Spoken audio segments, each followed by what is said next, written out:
So Christophe is a photographer, originally from France.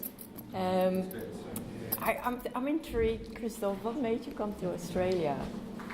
This gentleman in here, so... Oh, okay, hello. I think you look familiar. Okay, so you say something interesting. You introduced me as a photographer, and that's what I wanted to start my introduction in here. Yeah. I actually come from an art school, from the Beaux-Arts, originally from France, and it's a 5 years education dedicated to visual art, where you have some sort of, probably like here I suppose, some sort of workshops or room, and you study different mediums, and photography was one of them, but that wasn't my favorite one, or the one I was working with at the time. I was actually at the time making some costumes and talking about the body, how the body moved in space, the envelope of the body, and make some sort of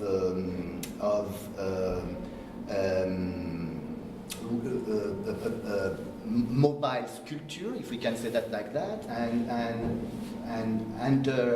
some happenings as well, lots of some sort of intervention. And we were a group of artists in the art school working in this way and making some sort of physical visual art things. You want some incoherence, Christopher? You will find some with me, that's for sure. You know how I can be incoherent when I talk. So I did my 5 years, and after these 5 years, I had my diploma quite, with difficulty, and some of the teachers there or my peers told me, look, it's very good you're doing art, but haven't you thinking going in the fashion environment? I said, okay, yeah, why not? That's true. I'm interested about this sector, and I did.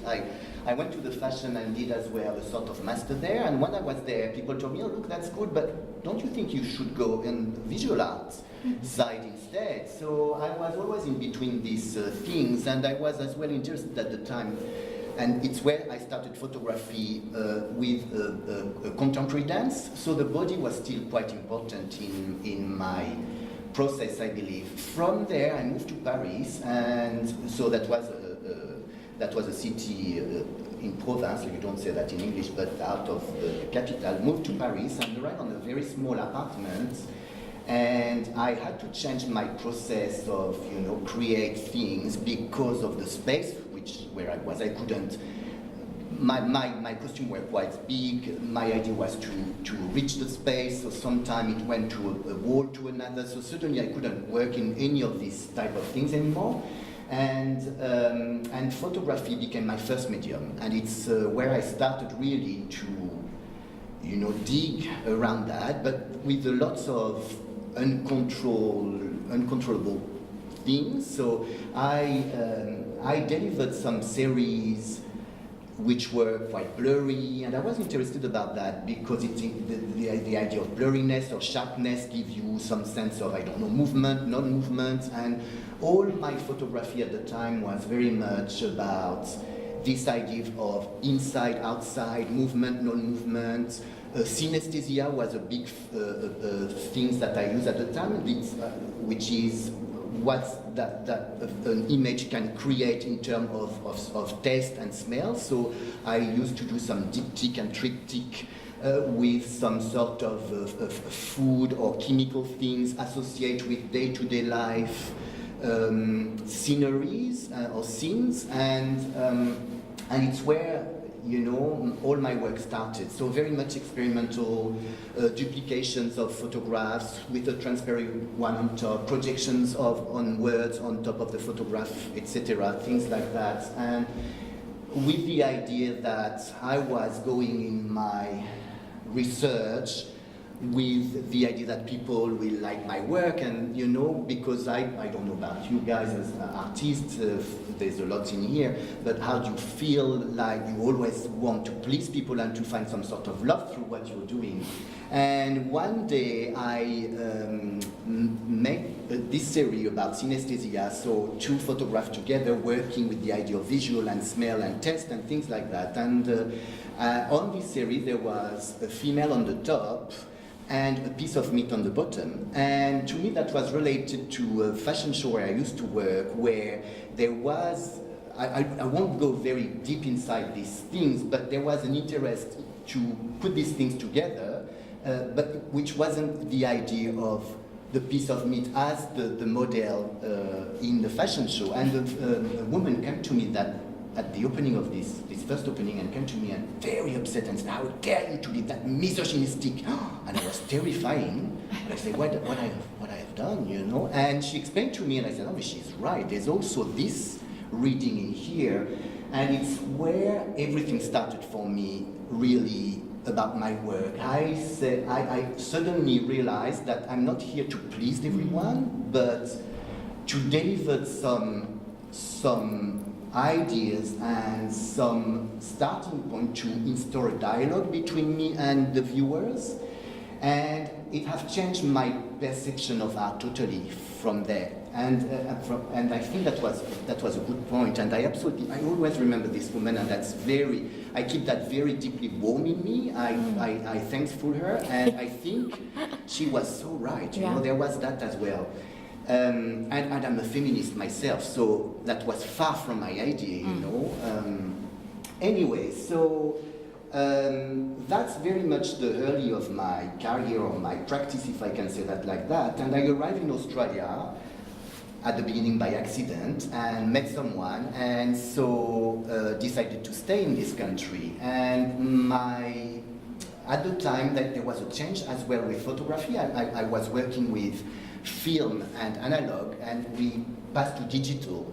And the transition, changing country, changing culture, changing as well technique was part of it. So when I first arrived in Australia, I started to work with actually photographers this time, real photographers, you know, and that was the first time in my life. I've never really worked with photographers before. So this was in Perth? And that was in Perth, yeah. So I worked with this guy, a family studio where I learned how to use the light, how to use digital photography.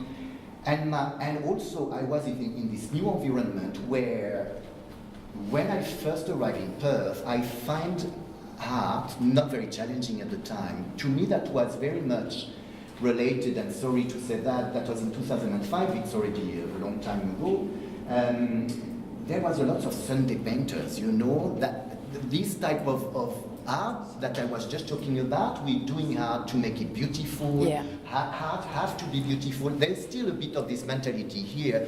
Not a lot of public collection wants my work, and I believe it's probably one of the reasons. It's because it's sometimes a bit on the edge, or I don't know, it's what I'm thinking. It's but anyway, and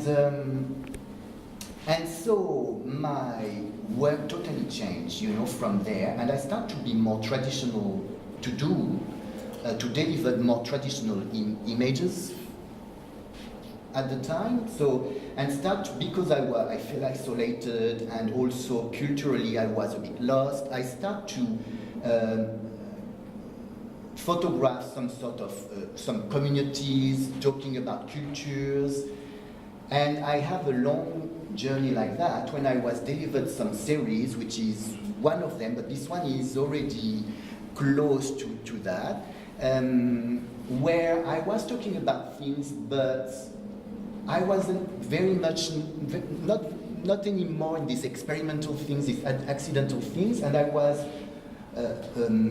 not already on something that I wanted to express deep inside me, until that this series, who changed a lot of things for some reason, which is about childhood mainly, it calls Ricochet, where I start to understand a few things in here, and from that I start to have a bit of recognition of my work as well, and I said, okay, now people know me a bit in Perth, so it's the time for me to express what I really want to express without to protect this person or this person, or with the idea of being accepted, because I think this idea of being accepted was always in me. But so coming to Australia, that would have been a life-changing thing, like yes. Yeah. So that really sort of made you produce this So you really started to change more and being more true to what it actually was that you needed to say in art? Yeah, I was very confused. I was a bit lost, I have to say. Changing from the medium was the same, but the technique was different. But that's fine, that's interesting, you're growing with that. But very much being in this new environment, which looks so close to my country, and so many of us are in this case, you know, in Australia. And it looks the same, it wasn't the same. The language was, and still now, it's just a nightmare for me. I feel a bit more comfortable, but you have to imagine that when I first arrived for the 2 first years, I dreamt that there was a long table with lots of people eating around the table, and I could only hear the cutlery, and nothing else. But it was not uncomfortable, but it wasn't very comfortable either. I said, but why do I do this dream all the time? And I realized because I had the problem with the barrier with the language, I also blocked my jaw at the time. Psychologically, it was probably something full on to me. Yeah, because you use very different muscles with English, don't you? True. And yes, everything's changed. Everything's changed. The way I approach art as well. Nudity, I used to work with a lot of nudity, and when I first arrived here, I faced so many taboos and so many, how can I say that? Taboos, and which I never faced before in my life. So that changed all my perception. Can you tell a little bit more about that? The taboos? What are you referring to? The nudity, for example. When I did this work as well, Ricochet, working with teenagers, I was totally freaking out, thinking, okay, who will judge me about that because I'm working with children? So I had to contact the government, show them the series, ask them, do you think there is some sort of issue? All the process changed. Something I've never thought before, because I don't think I have this twisted mind of deliver things, but I'm always in fears. So you felt that more in Australia? Like, if you had shown this work in France or Europe, it would have been received differently? Ask myself about that. I would just do the work. Yes. But anyway, it's just a bracket in the thing. But when this work has been received quite well for the very first time after 10 years, we're talking about 2005, 2015 or something like that. And finally, I find some sort of acceptance of my work and recognition. And it has been exhibited in Singapore, and different galleries start to enter collections. I said, okay, that's the time for me. I will be myself and express what I wanted to express.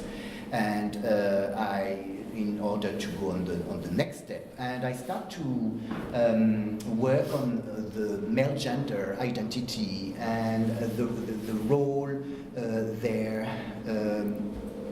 role and sexual orientation as well, and in the cultural, political, and religious context.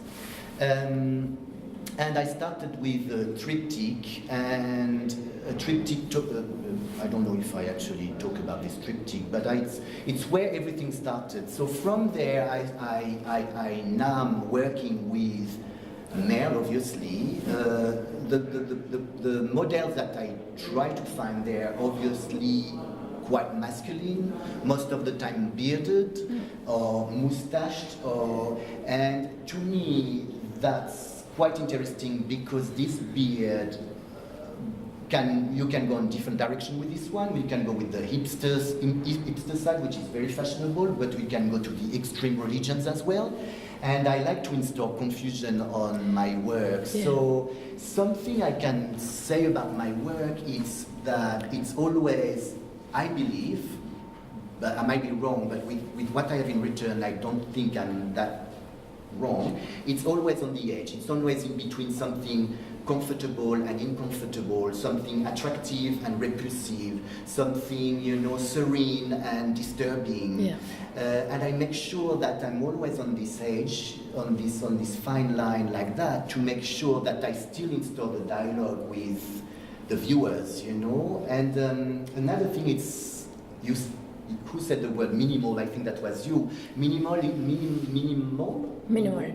is something major in my work. I understand quite quickly that if you want to install the dialogue with with people, you have to give them just the information, just the necessary information, and not try to put too many informations in it. If you put too many informations, you will go in one direction of few directions only, and me, I would prefer for us to go in different directions. So outfit, it's mainly existent and probably black on black, and yeah, like if you go, and that started with Ricochet already. Ricochet, you have so minimal informations in here, and I make sure that I get rid of more. Sometimes because the process, the way I'm working, it's always, I'm working on different ways, or I taking from my personal image bank some photos already existing, and I deliver more photographs from that, or I started from scratch. But it's always it's very rare that what I photograph will be straight away exhibited. It never worked this way. It's sometimes I have to reshoot, sometimes it's So I make sure that I eliminate a lot of these things. After that, I think, but particularly this one, it talks for itself. It's called Ascension. So of course, with the idea of social ascension, religious ascension, we had a guy which could be on an aristocratic aspect with this curly mustache. So obviously, he should be the one on top of us. If we want to go ahead, we don't have to go that far. I'm going myself, but and suddenly it's the guy hander. It's also two guys, one on top of the other. So and obviously this guy doesn't have shoes. So I believe, hopefully, I would say, people will include the idea of fetishism in there. It's religious, of course, in a way. But there is some sort of fetishism in religion as well, when you have the Pope, which is blessing and kissing people's feet, or in some cultures and countries, feet are quite with the idea of,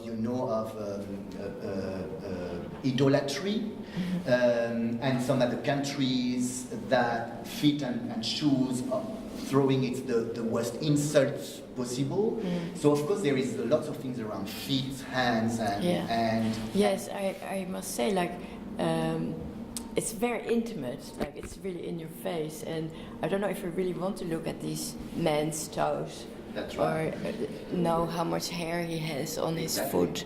A bit dirty as well, which is important to include in these photos to me, because and that's what's happened. I mean, when we came on the opening night, we were a bunch of artists, and straight away we had the discussion. Okay, these feet are disgusting. Oh no, I don't find them disgusting. And and I was quite happy that this idea of fetishism was part of the discussion, without even me to introduce that. And so and obviously, hopefully there is this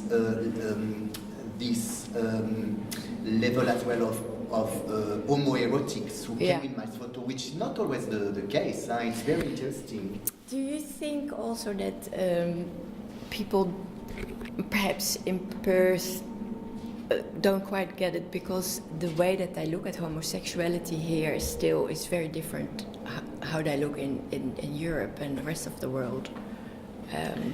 I'm not sure about that.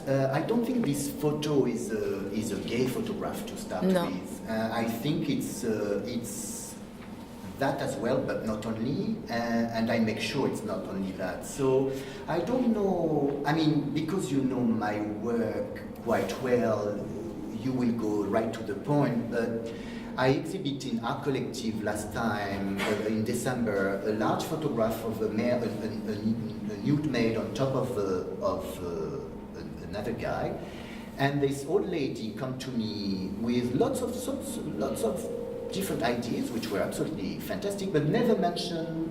She talked about intergeneration, for example, which wasn't yet on my work, so it's something now. And you're right, it's so important to discuss with people, and it's why I try to install the dialogue, because it's with the people that I will grow and deliver the next work as well. And I don't think this notion of sexuality is always there. The guy is has a shirt like that, is not the idea of what we have from a gay person. No. And that's very much something that's not the primary thing on my work, I don't think. It's definitely part of it, but so to answer to your question, I don't know. I have no idea. Here the sex-same marriage have been accepted quite well compared to France, where they're still fighting religious. Homophobic aggressions have jumped to over 60% or something like. It's just crazy. So I don't know. I don't know about that. But it is not. It's quite masculine, isn't it? Like it could be anybody really. I don't even find it very Australian. Like I don't know if it's an Australian person. Yeah, absolutely. I try to. That's another good point, because I try to make sure that in every series that I do, I'm not including a notion of era. So I make sure that the costume doesn't bring you on a specific way, that the fashion aspect as well. I don't want to be stuck on time. I don't want the idea that when you look at the photos, that was in 19, blah blah, and it reminds me that. Yeah. And I try to avoid that. If you make some sort of reference in the time, era, fashion, or whatever, culture, or really, that's fine with me. But I make sure that you will be the only one to appropriate the image for yourself. Does it make sense when I say that? Is it English thing there?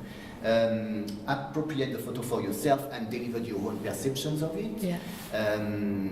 So yes, it's what it is. Now there is something that I wanted to talk about. It's the wallpaper. The wallpaper, yes. Yeah. On this series that I have started quite a few years ago now, there was an image called a portrait of a leader, or something like that, which is obviously again in these patriarchal societies where we have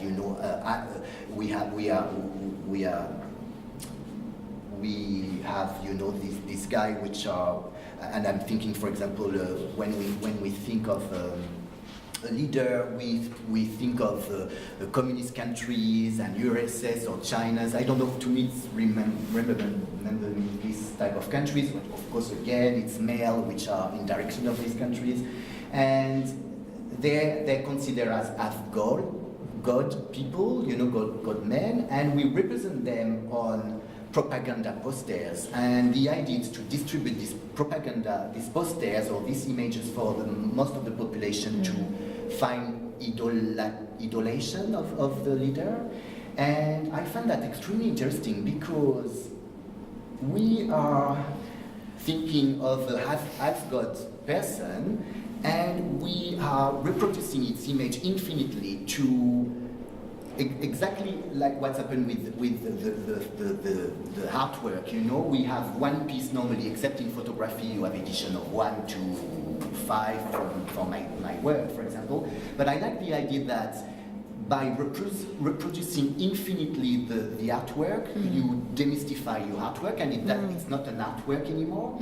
I like the idea that's ephemeral as well. Yeah. I'm proposing it on print as well for the people who really wants it, but it's very much something which I find interesting, and it's also questioning here not only the subject that I'm talking about, but art in general, and what do we include in the notion of art, and why will we buy this artwork that expensive, and why this artwork makes it that special? Of course it's unique, of course it's creative from fantastic artists, who delivered something like Stuart Elliott next to me, and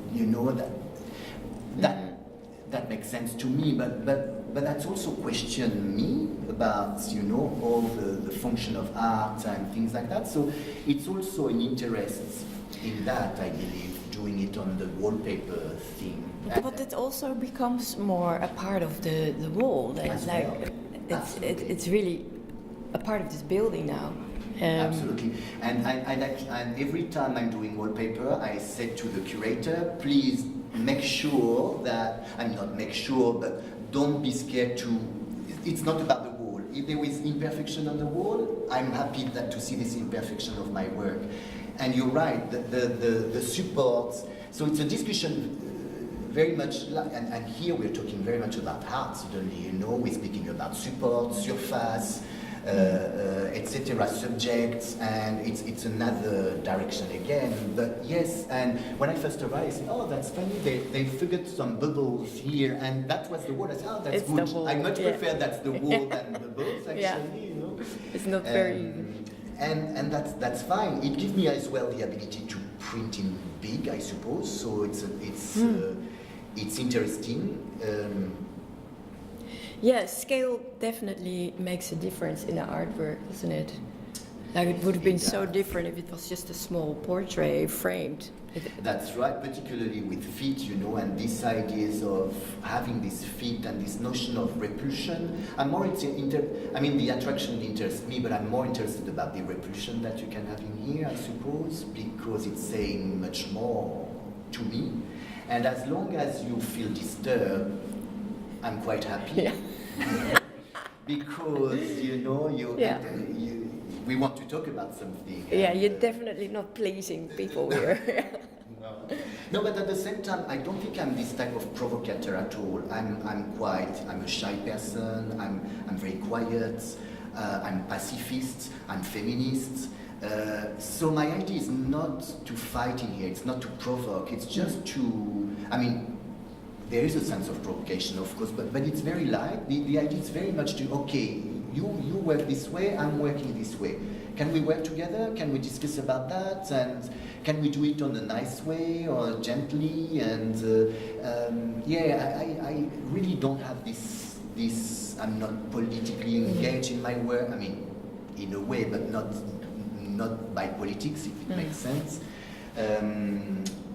So yes, it's quite soft. My work is not that intellectual either. It's very much a surface.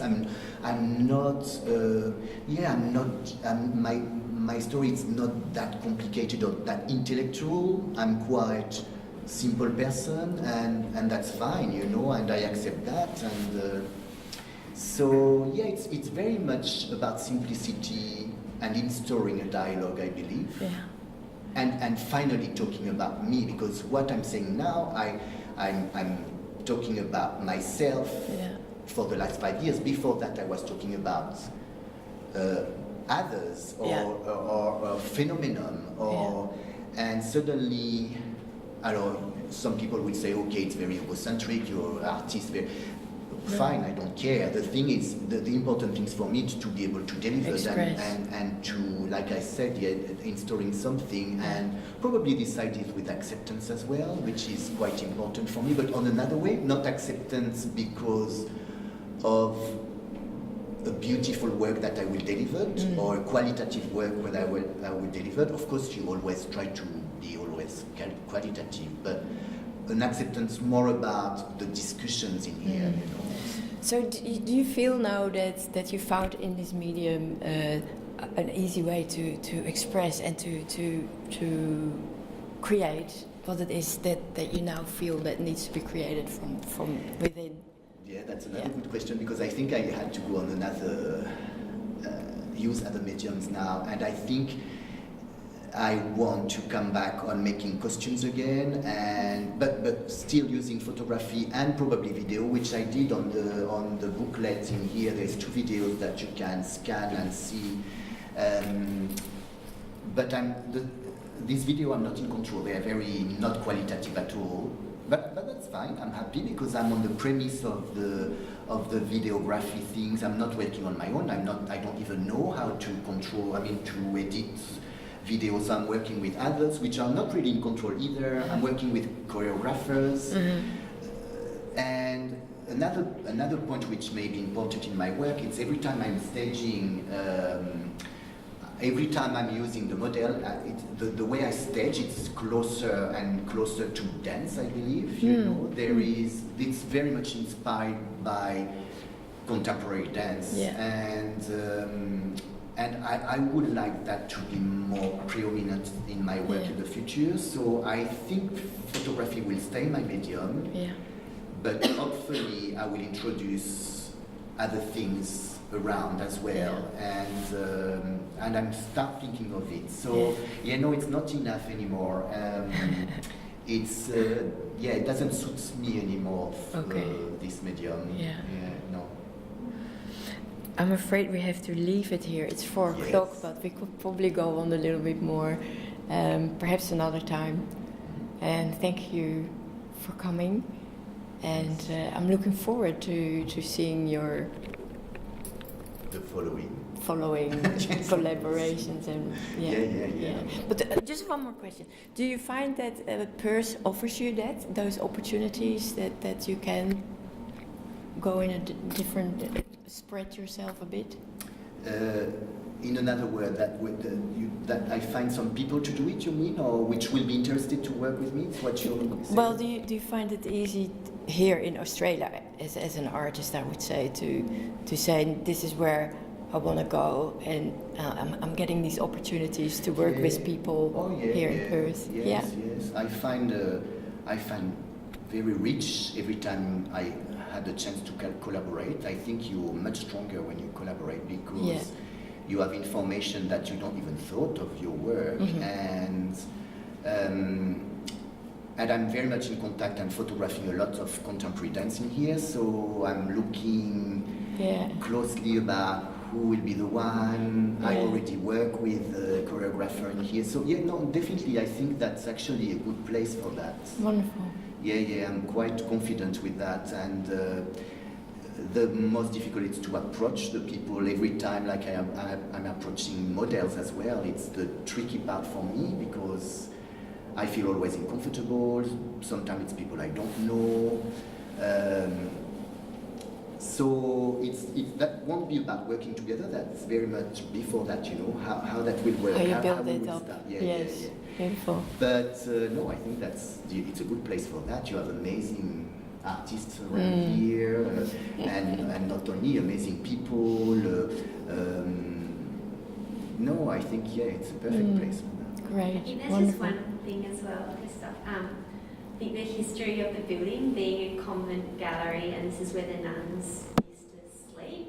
And so a lot of the tours that we take through are the building history tours, and the people who used to go to this school come back. So I think that offers another element to so important. It's so awesome to have your work on the wall embedded on it, and then you have these people who have come to the convent and lived in it. There's that other aspect of it. Just quite that context is really like. I like it's cool. Very cool. I love that. I think it's great. We're gonna have a show here. Yes. Anyway, anyone else? Quick question? No? Well, thank you all for